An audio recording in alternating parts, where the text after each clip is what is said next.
Salve, salve meu povo, tudo bem? Boa noite. A aula de hoje a gente vai falar um pouquinho, uma introduçãozinha sobre o recurso extraordinário e recurso especial e aprofundar um pouquinho, dividido em duas aulas, o recurso extraordinário, tá? Em específico. Espero que todos estejam bem, tá? Começando mais esse pedacinho agora dos recursos constitucionais, já havíamos falado do recurso ordinário. Antes da gente começar a aula, eu queria muito comentar um negócio com vocês. Eu comentei com todas as minhas turmas e essas duas turminhas que são meu xodó aí, tô perseguindo vocês já tem 3 semestres seguidos, não poderia deixar de comentar. A gente teve reunião de coordenação essa semana, acho que foi quinta-feira ou quarta-feira, quinta-feira. A gente teve reunião de coordenação na quinta-feira e primeiro que serenidade que a Dulce conduz as coisas.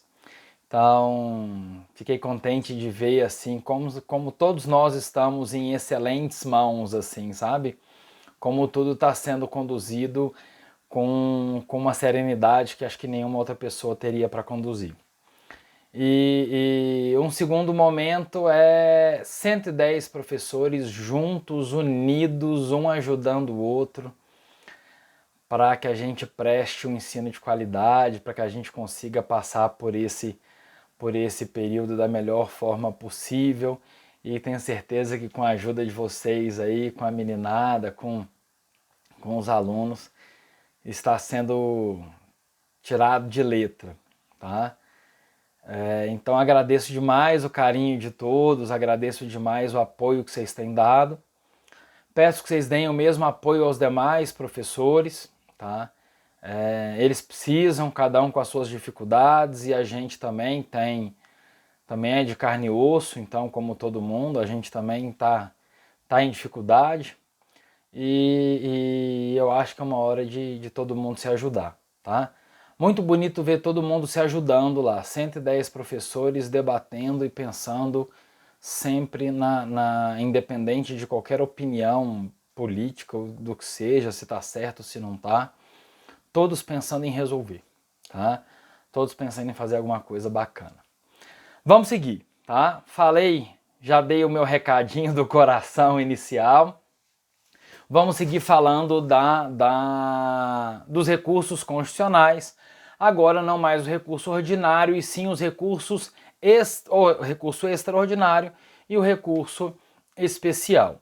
A gente já tinha visto que esses recursos são excepcionais, eles são exceção, eles fogem, eles extrapolam o duplo grau de jurisdição, tá? Então, não são todos os recursos que vão chegar efetivamente aos ministros do STJ ou do STF. Fácil de perceber isso, até porque a gente tem, vamos supor, no STF, 11 ministros, e eu tenho aqui em Brasília 48 desembargadores. Então, só em Brasília, que é pequenininho, eu vou ter muito mais desembargador do que ministros no Supremo. Eles não conseguiriam aguentar toda essa demanda, né? Então, aqui são casos excepcionais, tá? Apesar de todo advogado querer subir, insistir lá no jus esperneandi até o último momento, aqui não dá, aqui são casos excepcionais, tá? A própria Constituição, onde eu tenho a previsão, lá no 102 e no 105, STF e STJ, né? E quanto o Código de Processo Civil também vai colocar várias barreiras à subida desse recurso. Tá? Importante essas barreiras, justamente porque não é um terceiro grau de jurisdição, não é uma terceira tentativa de reforma da decisão. Aqui os interesses são mais amplos, os interesses são maiores e mais ligados a uma questão jurídica em si, então o interesse é do judiciário, acho que até mais do que da própria pessoa, em uniformizar a sua jurisprudência e dar uma segurança jurídica, tá? E o interesse aqui é da ordem pública em geral, né, das pessoas em geral, com a segurança jurídica proporcionada. e com o recurso extraordinário ao STF, ainda mais com a preservação da nossa Constituição, com uma interpretação coerente do que o legislador buscou com a nossa Constituição. A previsão do recurso extraordinário, além deles começarem a ter previsão ali no 1029 do Código de Processo Civil, a gente tem uma previsão também na Constituição, como eu tinha dito, o extraordinário está previsto lá no 102 do A ao D da Constituição nossa da República de 88, e o cabimento dele será quando contrariar dispositivo da Constituição Federal, como está previsto lá no 102, tá? A declarar inconstitucionalidade de tratado ou lei federal. Então esse tratado ou lei federal está em choque com a nossa Constituição. Julgar válida lei ou ato do governo local contestado em face da Constituição Federal e julgar válida lei local em face da lei federal, tá? Então, nesses casos, a gente tem o cabimento do recurso extraordinário conforme previsão lá na Constituição, tá? O recurso, como a gente já tinha dito, é uma exceção e que tem ficado cada vez mais difícil, tá? De subir, da questão de admissibilidade. Eu digo que no recurso aos tribunais superiores, às vezes o enfoque é muito maior no processo e na admissibilidade do que no mérito, efetivamente, tá? Essa admissibilidade tem se tornado cada vez mais difícil, e se tornou mais difícil quando a gente teve a emenda constitucional 45 lá de 2004, que deu aquela reformona do judiciário e que agora obriga a demonstração de repercussão geral, tá lá no 102, parágrafo 3º da Constituição, obrigando a demonstração de repercussão geral para a admissibilidade do meu recurso extraordinário. Então, o que é essa repercussão geral? É o interesse público. Essa repercussão geral a gente vai ver um pouquinho melhor, tá? Que eu ainda posso desdobrá-la em jurídica, econômica, social, tá? E é o interesse da população em geral, extrapolando o interesse individual ali dos litigantes. A ideia aqui é que eu só aperte o tribunal principal do meu país, só aperte o Supremo Tribunal Federal, quando o interesse extrapola as meras partes, extrapola o mero interesse individual, tendo uma repercussão para todos e abrangendo ali um espectro mais amplo com essa decisão judicial. Tá? Então, com a emenda constitucional 45, agora é exigível também a comprovação, a demonstração de repercussão geral, previsto no 102, parágrafo 3º da nossa Constituição Federal. A gente tem alguns pressupostos para cumprir, alguns pressupostos, alguns requisitos mínimos, tá? Em que sem a observância desses requisitos, eu vou acabar, meu recurso extraordinário vai acabar não sendo admitido, tá? Então, como eu falei, o nosso foco todo aqui, até porque a gente não está tratando de direito material, a gente está numa aula de processo civil, o nosso foco inteiro é no instrumento, é na ferramenta, é no processo. Então, aqui o nosso foco maior é na admissibilidade, tá? Então, o mérito eu vou deixar lá basicamente para o direito material. Normalmente o mérito é tratado de direito material. Então, tá? E cada caso tem o seu mérito, não tem como a gente fazer um mérito amplo, né? Então, deixa para lá. Para ser admitido, então, o meu recurso extraordinário precisa cumprir esses requisitos mínimos, esses pressupostos, tá? O primeiro deles é o julgamento da causa em última ou única instância. Só poderei manejar o recurso extraordinário, tá? Quando eu tiver ali esse julgamento em última ou única instância. Quando eu estiver jogando isso, já tentei todas as formas, de todos os meios, eu já tentei nas instâncias inferiores. Então, como eu não consegui nessas instâncias inferiores a alteração do julgado, a revisão do julgado nos parâmetros em que eu estou propondo, aí sim eu tenho direito a ir ao Tribunal Supremo do nosso país e então isso eu preciso esgotar as vias recursais anteriores, tá? Bem importante isso, até porque eu preciso esgotar essas vias, por exemplo, às vezes com a interposição de um agravo interno levando uma decisão para o colegiado, tá? Então, esse pressuposto, o que ele quer da gente é justamente isso, tá? É justamente o esgotamento das vias recursais anteriores. Eu estou chegando aqui no topo da cadeia alimentar do judiciário, tá? Tanto faz se essa decisão que eu estou levando ali, ela nasceu como sentença ou como interlocutória. Tanto faz se ela é terminativa de fase processual ou se ela é de meio de processo. Mas eu tentei manejar todos os recursos anteriores antes de bater na porta da galera que manda pra caramba, que é o Supremo. Então, bem importante esse pressuposto. Se não, se eu ainda puder manejar outros recursos, tá? Eu vou ter que manejar esses recursos anteriormente à proposição, à interposição do recurso extraordinário, tá? É importante a gente se atentar para isso. Outro pressuposto é a existência de questão federal constitucional.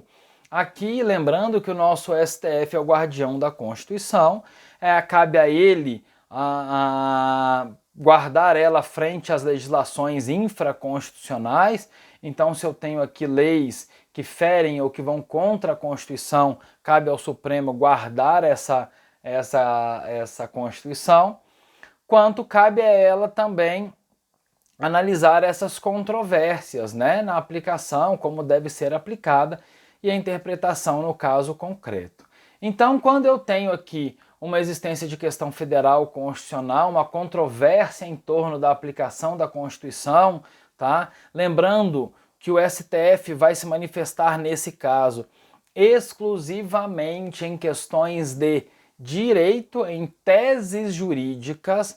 Aqui no recurso extraordinário, a gente não tem aquela mordomia do recurso ordinário do STF podendo se manifestar sobre questões fáticas. Aqui o que a gente debate é tese jurídica.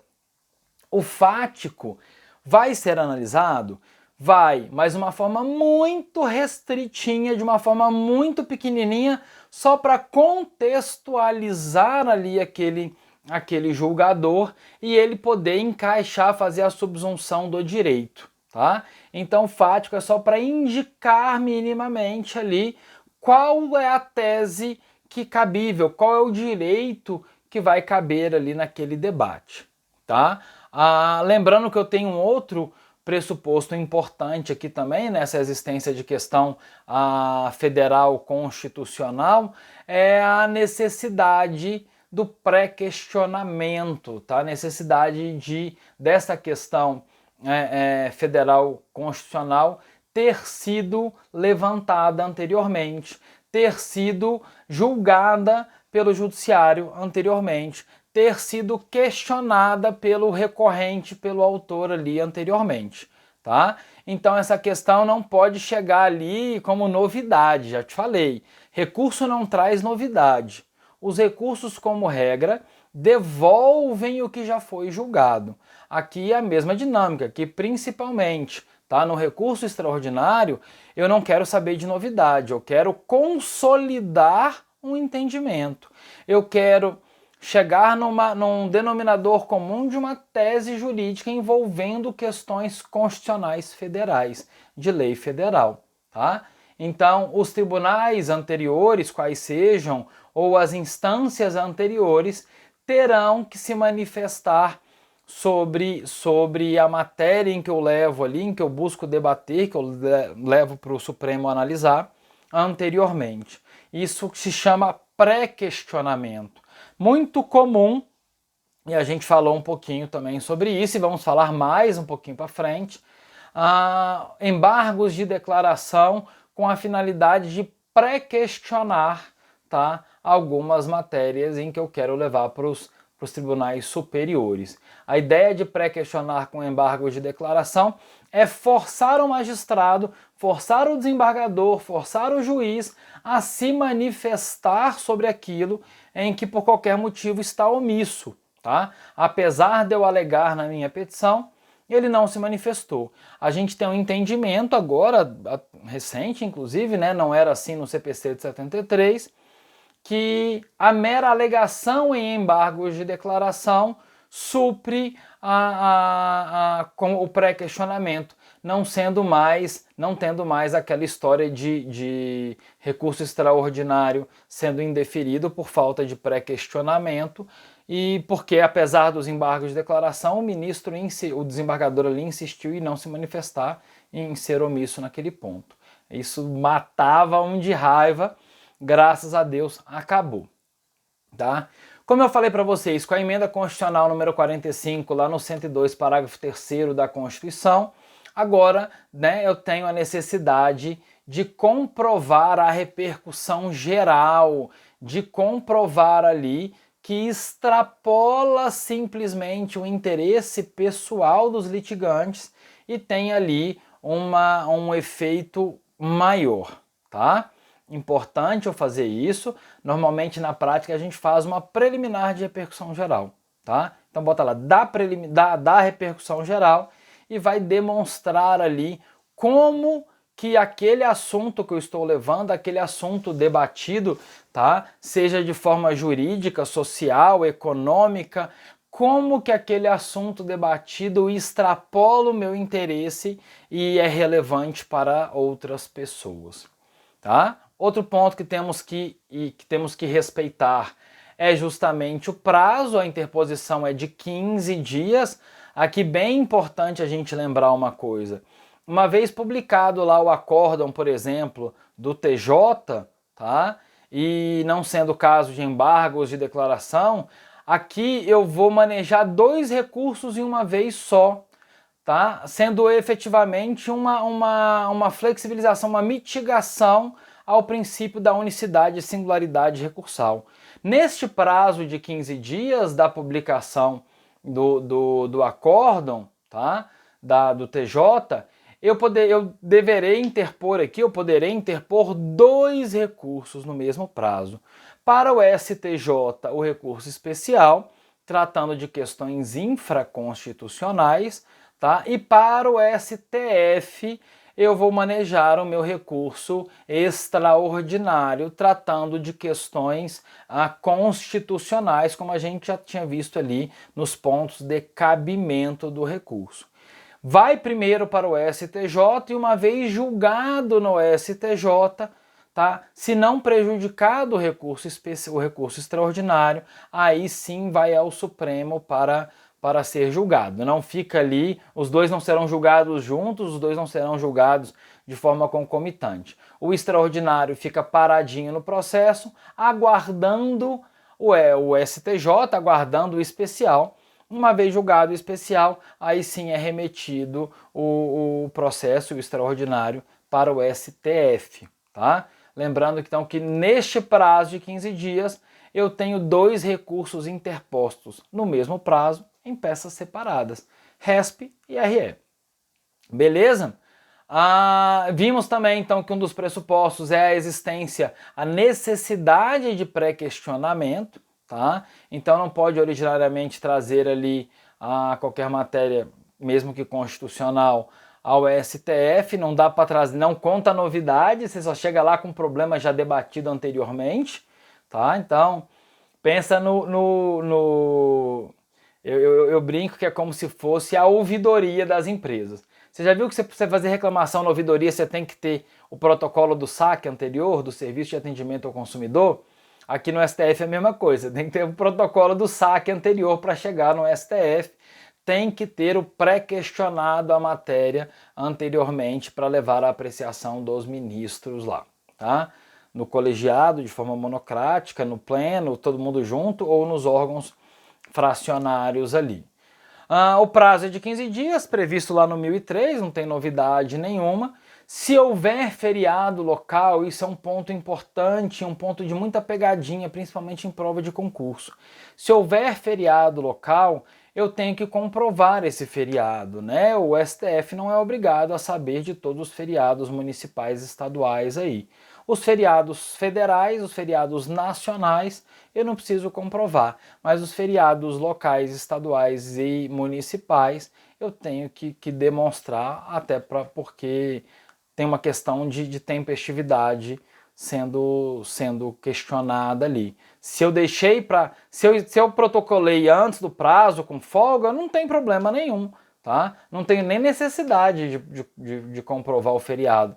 Agora, se efetivamente eu deixei para protocolar no último dia do prazo, e esse último dia só é hoje, porque teve um feriado ontem, por exemplo, só que é um feriado só nosso aqui, bem importante eu comprovar, conforme previsto no 1003, parágrafo 6º, tá? Esse momento de comprovar o feriado é na interposição do recurso, eu anexo ali, por exemplo, a portaria, por exemplo, tá? E qualquer norma jurídica que verse sobre aquele ponto facultativo, aquele feriado, aquela questão que está dizendo ali, tá? Com relação à comprovação em momento posterior, aqui a gente tem um ponto importante lá do 1029, parágrafo 3º, junto com 932, parágrafo único, então acho que é importante a gente ver. Eu queria até propor aqui para a gente dar um retorninho e ver a legislação, porque é bem legal e bem explicativa. Vamos fazer o 1029, parágrafo 3º primeiro e vamos entender o que eu quero e depois a gente vem seguindo.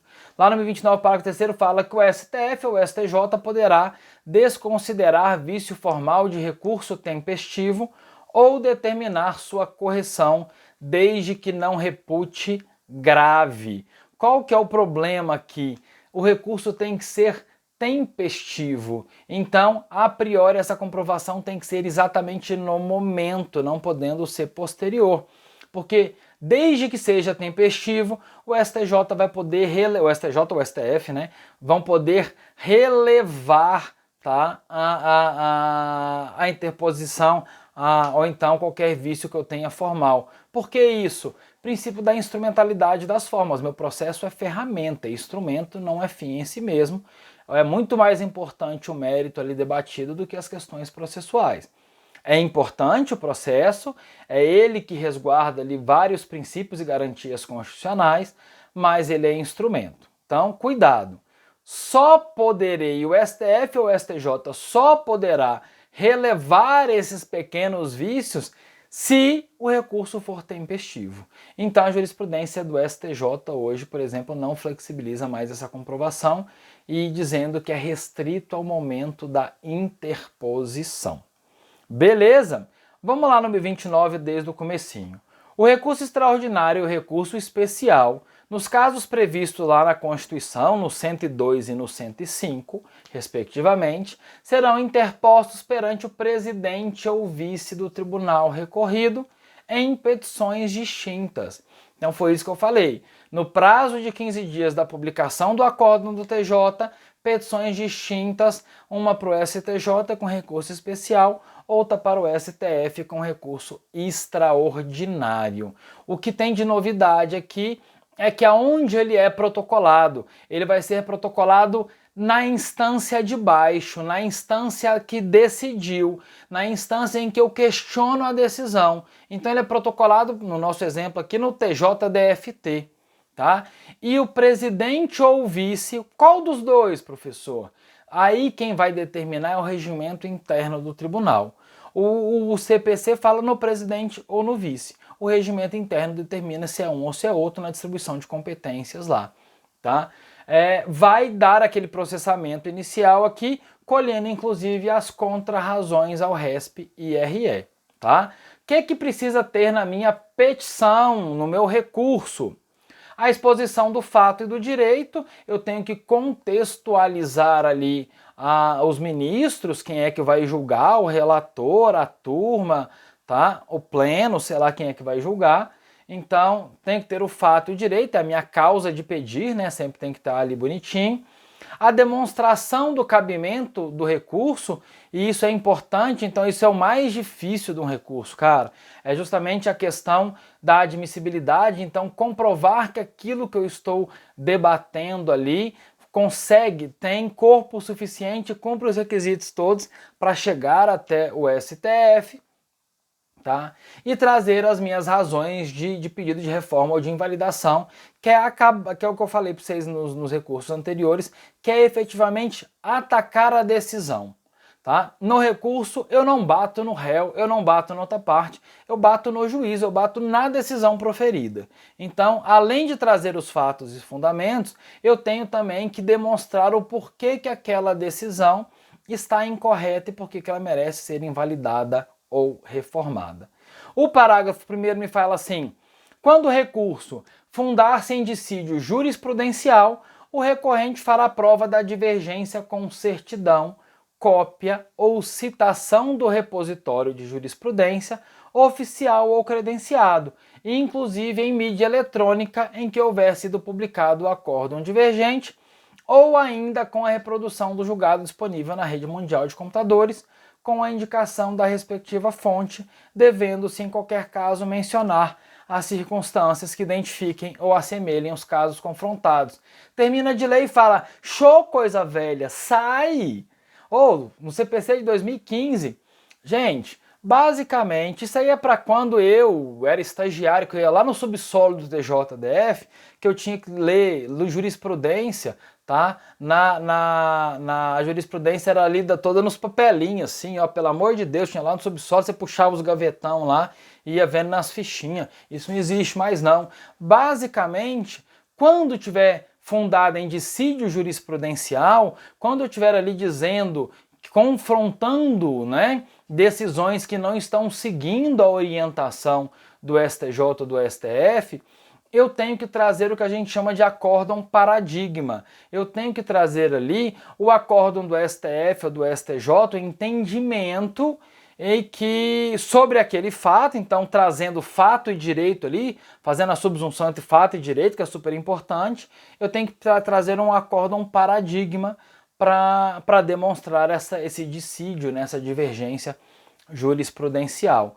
Aí tem um monte de jeito de eu trazer ali prova da divergência com certidão, com cópia. Cara, basicamente, tudo hoje é feito pela internet, a gente simplesmente cita, tá? Tem gente que traz em anexo o acórdão inteiro impresso, eu acho interessante em alguns casos, e tem muita gente que simplesmente cita e bota ali no rodapé ou no finalzinho, tá? Quando você vai fazer ali um cotejo analítico, que é importante, ele vai demonstrando ali que as similaridades no cotejo analítico entre o caso paradigma e o nosso caso que está buscando o julgamento ali, tá? Então a gente faz a citação bem simplesinha, não tem dificuldade nenhuma, tá? Show, coisa velha, pelo amor de Deus.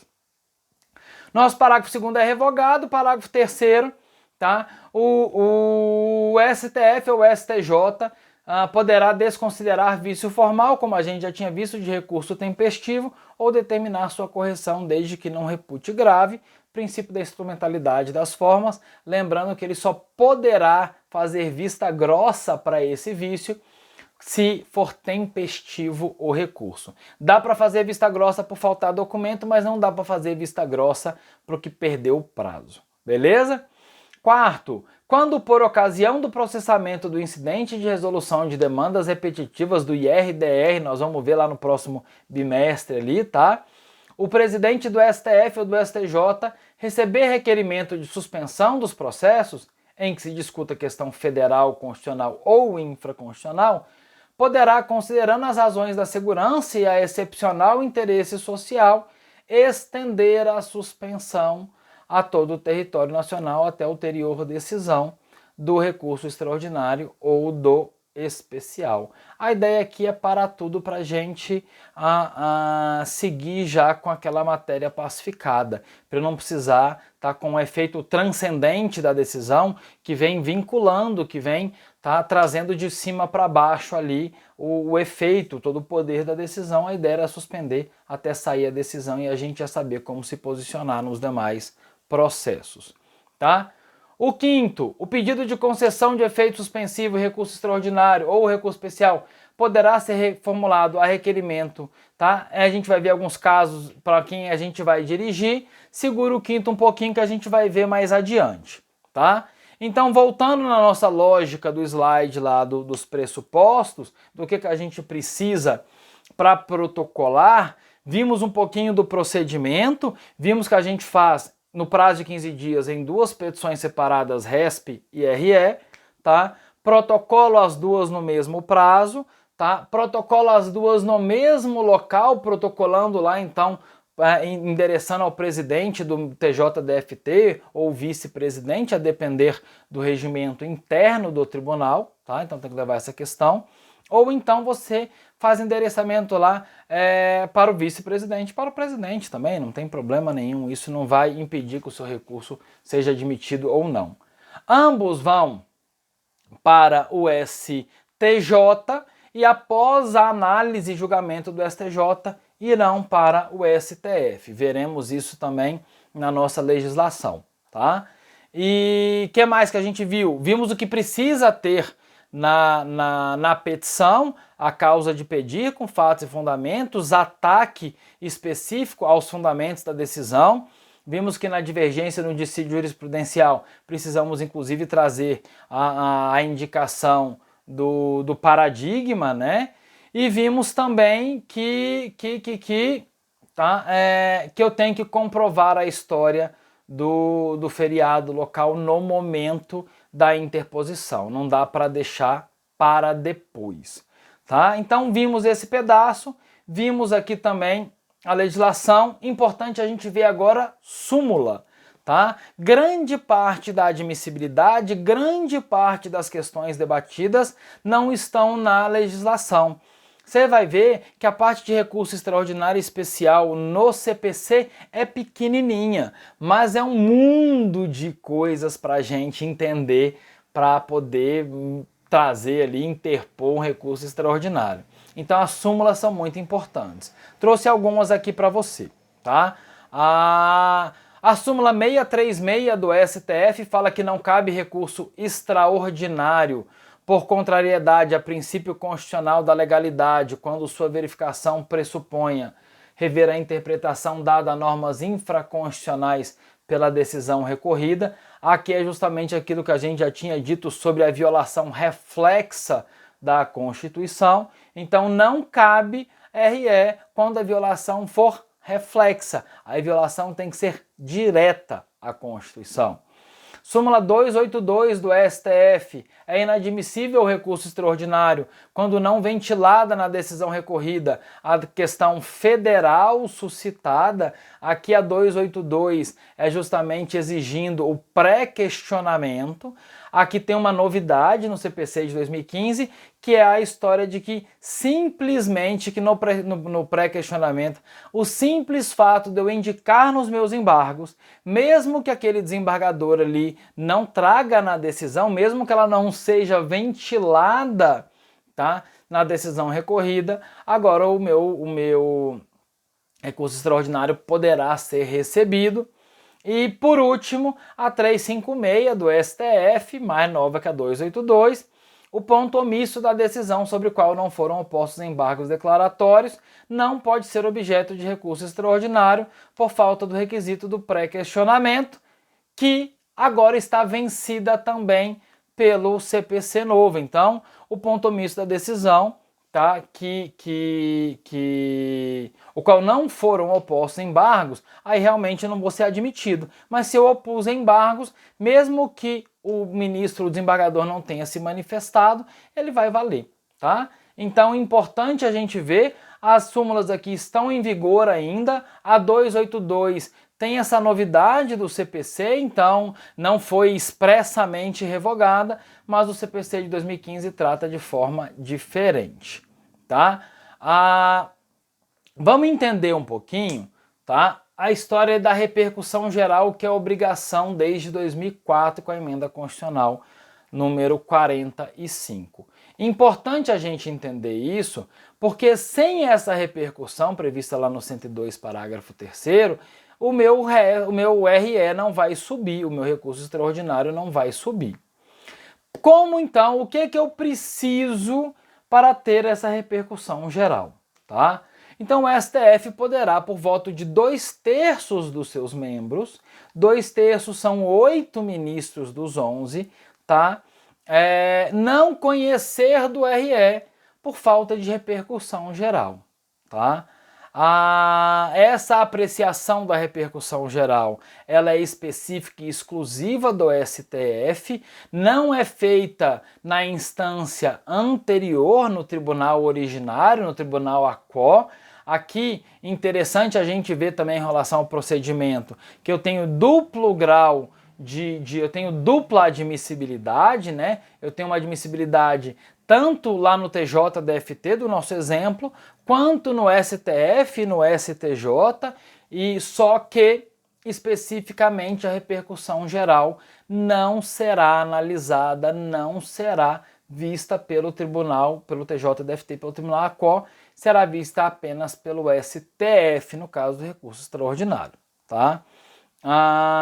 Exclusiva do STF, do Pleno, por decisão ali de 2/3 por 8 ministros. Essa decisão, olha que interessante para a gente que está vendo recursos, ela é irrecorrível, tá?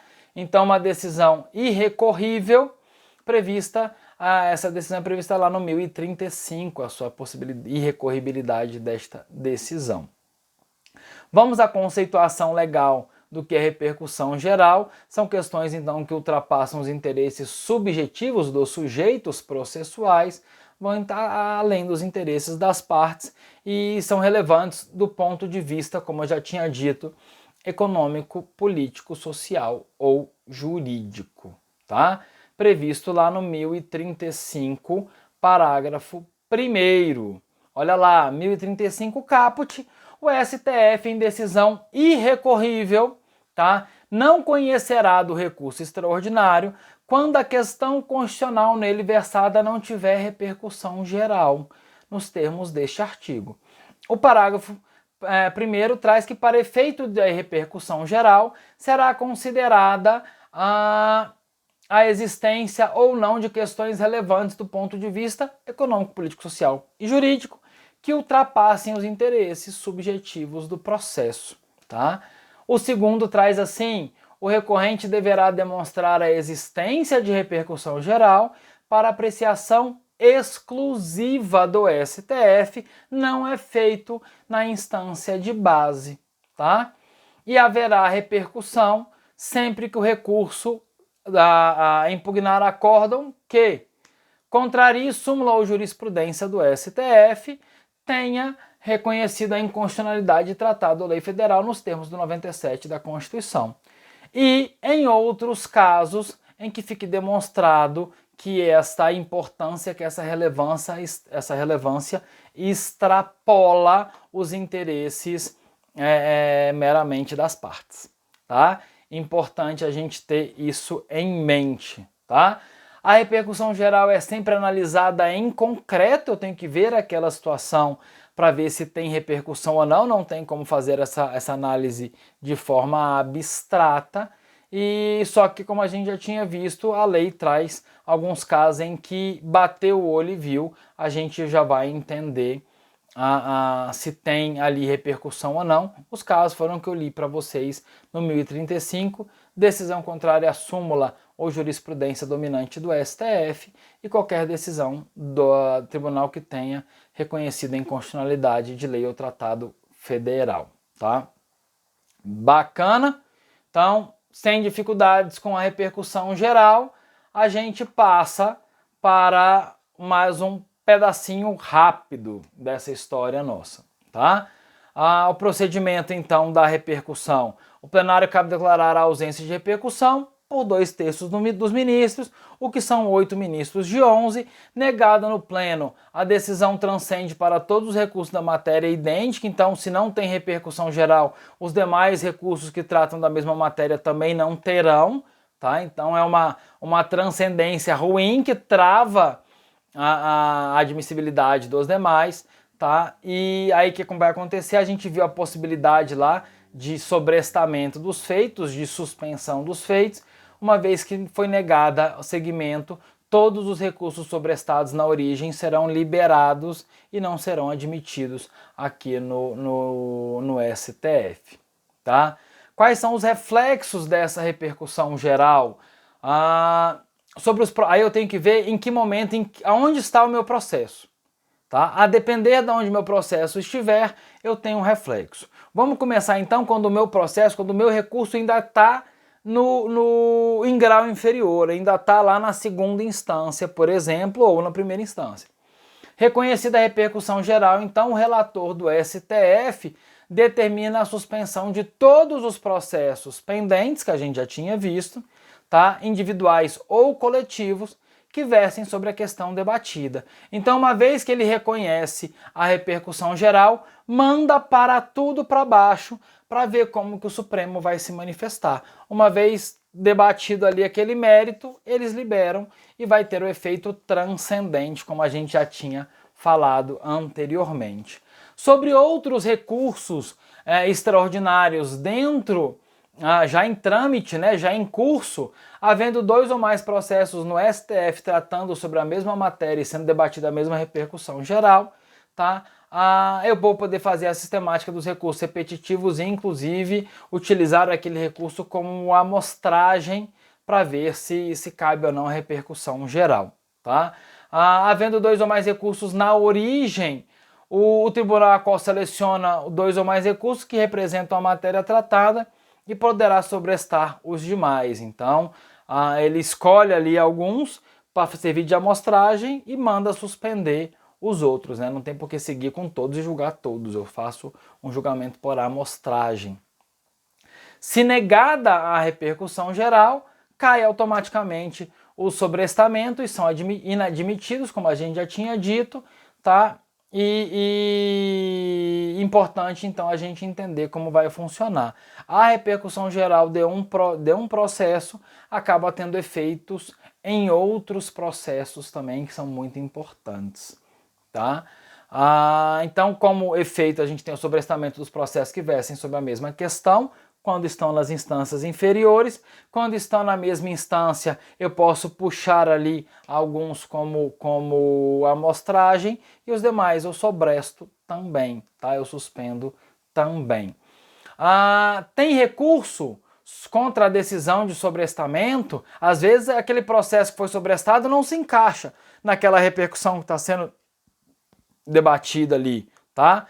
Tem o agravo interno, uma vez que o relator monocraticamente determina o sobrestamento, o cara levanta lá, tá com agravo interno e fala: ô, doutor, esse meu recurso aí, tá? Não trata sobre aquilo que a repercussão geral está debatendo, ele tem diferença, tá? Então é importante a gente se atentar para isso, sobre esse recurso, essa possibilidade do agravo interno, não da decisão do STF, não da decisão do RE, mas da decisão que sobresta, da decisão que suspende os demais recursos quando tiver em análise ali a repercussão geral. Tá?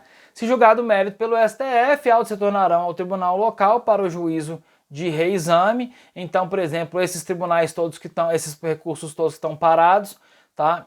Se estiverem aguardando para subir e o STF já se manifestou, o vice-presidente ou presidente devolve aos tribunais e fala: ô, já decidimos aqui em cima, moleque, arruma aí, tá? Faz o seu juízo de retratação. Não é muito uma retratação, né? É adequa ao seu julgamento a como a gente julga aqui em cima, é mais assim do que uma retratação especificamente, né?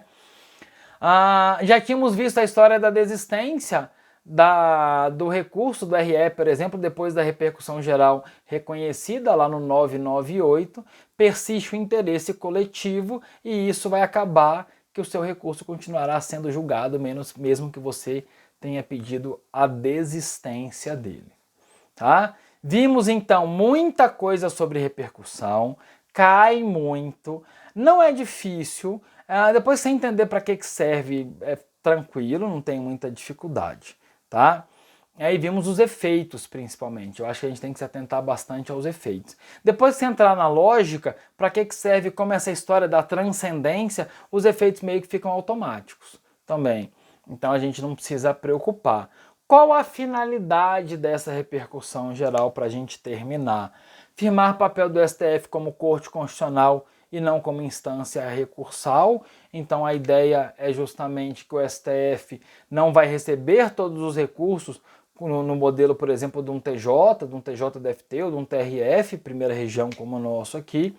A ideia dele é dar uma decisão definitiva, é dar segurança jurídica, é pacificar a jurisprudência e não ficar reanalisando fato e prova e cláusula contratual aqui, como a gente vê, súmula 7 e súmula 5 dando no povo o tempo inteiro.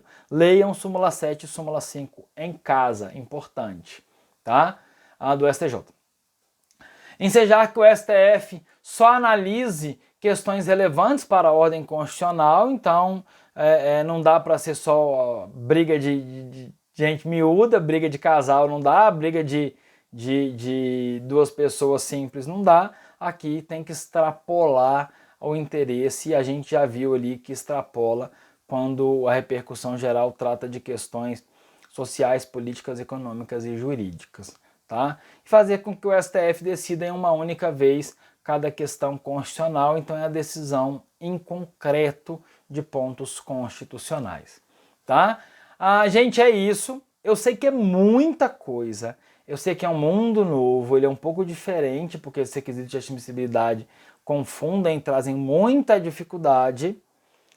Deem uma estudadinha em casa, leiam a legislação que é pequenininha, tá? Lê o 102 da Constituição, lê o 105 e para essa aula, leiam o 1029 ao 1038. 10 artiguinhos. Tem uns parágrafozinhos, tem uns incisinhos, mas tudo bem. 10 artiguinhos, porque na próxima aula a gente termina de falar sobre essas questões processuais aqui do recurso extraordinário, para seguir numa aula um pouquinho mais para frente, falando sobre seguindo lá mais, até fazendo uma migração já para o recurso especial do STJ, tá? Aguardo vocês na próxima terça e bom final de semana a todos aí, saudade demais de vocês, meu povo. Beijo, até mais!